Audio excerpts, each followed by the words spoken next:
So back in November, California experienced one of its worst wildfires that they had ever experienced, possibly the worst of all time.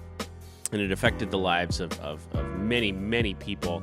And Sierra Nevada Brewing Company, which is a beer that has been around for a very long time, had many of their employees affected. And they put out a beer called Resilience IPA that all of the proceeds from that beer went to campfire relief efforts. And then they took it a step further and released the recipe nationwide. And so home brewers picked it up, and then breweries picked it up.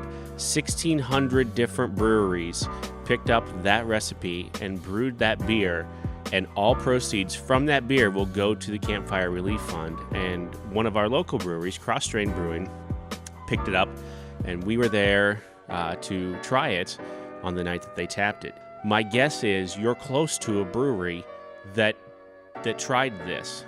Go out over the week if you have time off, or maybe over the weekend, and ask your favorite local brewery if they did this. If you haven't listened, we have a podcast every week where nurses will bring us beers from different places throughout the country, and we try them and talk about them, and then we talk about other stuff too. But we thought this is a way.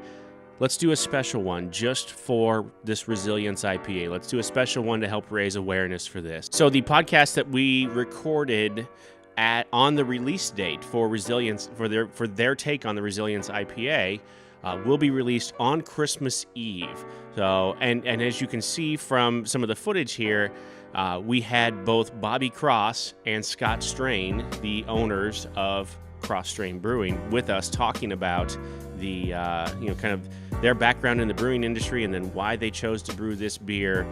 You can hear this podcast on Christmas Eve on any of the normal channels where you would listen to a podcast, including iTunes and SoundCloud and Spotify and Stitcher, and there's a ton of them. So however you consume podcasts, we're there.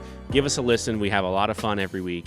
And if you're someplace and you find a fun beer and you want us to try it, wrap it up, send it to us, or next time you come through Omaha, bring it here and you can be on the podcast with us and we'll drink it and talk about it.